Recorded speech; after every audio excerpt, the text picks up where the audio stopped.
Hey there, peoples! How you doing? My name is Mr. Crunchberry, and welcome to Captain Skyhawk. Now, this is one of my favorite games. I'm gonna guarantee that just about a whole lot of you don't know what this game is or whatever, but this is the game that introduced me to the airplane fighting genre way before Raiden, way before, I think I said that right, way before Raiden, way before 1492, way before 1942. I got that screwed up, sorry. But anyway, this is Captain Skyhawk, one of my favorites. Get ready for mission 1. Destroy the enemy base, which is filled with white stuff. And apparently I am attacking Greenland, because this is green. Mountains spewing open and some sort of hovercraft or something along those lines, I don't know. Shooting diamonds at me. Apparently these aliens are loaded. So for anyone who hasn't played this game before, just so you know, one of the things that's the hardest thing about this game is that you need to keep your thumb, on these sections anyway, you need to keep your thumb on the down, you need to keep your thumbs on the down button the entire time, because if you don't and you go over these mountains, you'll die. And if you're not paying attention, you'll just shank into one of the mountains as well, like that. Going over, got them all! B releases the bombs. No, don't have any more of those bombs.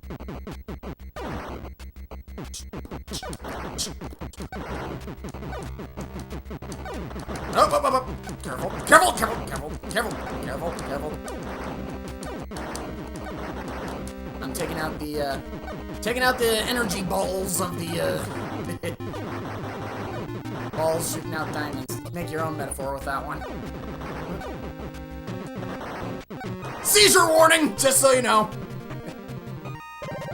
Oh, wow. Extra life on the first one. I wasn't expecting that. Good stuff.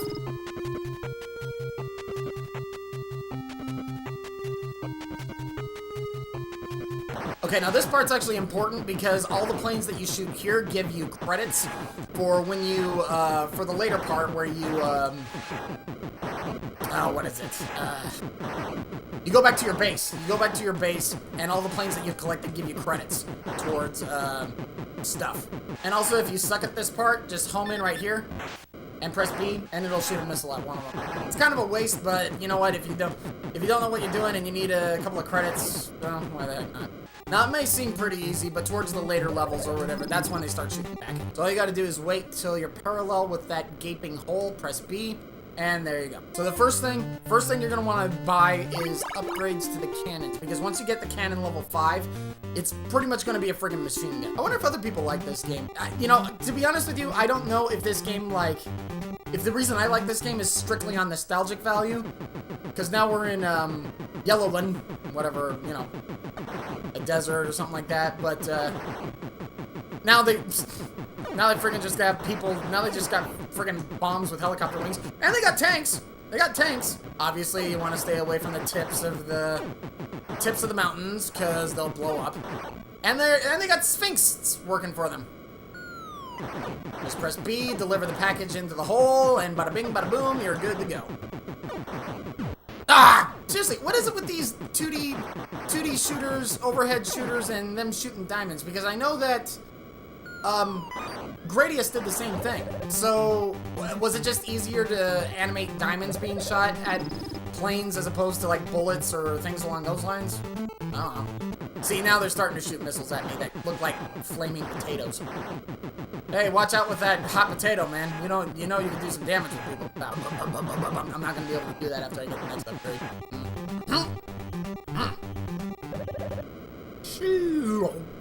Into the hole. Alright. Now we got the friggin' machine gun. And let's get a couple more of those. Let's get the Maverick AGM. The Maverick AGM, by the way, is the missile that, like, when you're in the overhead sections and then you shoot it and it bursts out into, like, 5 different things and kills everything on screen. That's those. Very useful. See, I told you I wouldn't be able to do it. Got another base.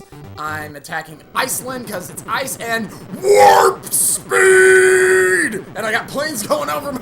I got planes trying to get me. I'm going in. I'm going in, weaving in, weaving out. Gonna turn left, gonna turn right, but I'm not letting you in on it.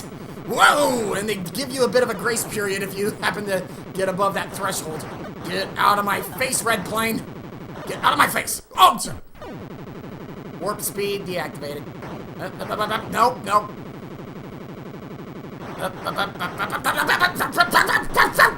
Holy crap! I thought I was gonna die like 3 times there.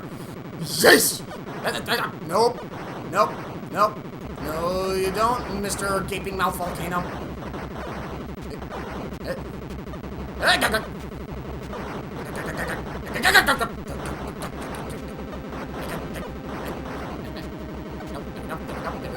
You're dead. You're dead, son! Boom! And yes, now I'm in an ocean of... I forgot to mention the colors of the ocean. Those change too here. And I'm in an ocean of white. You make your own metaphor there. 1, it's too obvious, and 2, I'm pretty sure you could come up with something better than I could. Next up, the scientist level, and it is one of my favorites, but it's also one of the hardest. The first one's not too hard, but then the second one introduces the landmines, and yeah, those ones are horrible. So, now I'm gonna pick up the scientist in the ocean level. At least this one makes a little bit more sense. I still don't understand how a plane with a machine gun can attack, targets on the ground. But hey, video game logic. I was close. Gotcha!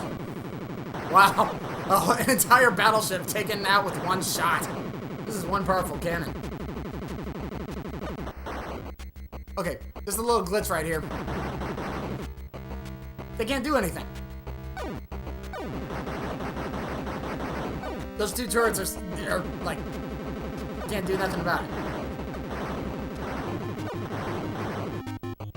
And can I just mention that the enemy really must not want this guy in here because they got an entire force field around this one guy in the middle of a runway. I mean, apparently they're not using the runway for anything else, like, oh, I don't know, landing planes, because otherwise he'd be dead in 1 shot. You would think that they would keep him, like, underground in, like, a military base or something along those lines, but it's like, nope, force field on a runway, that's gonna make a whole bunch of sense. Whatever. Video game logic. Got him. Gosh, I love this music.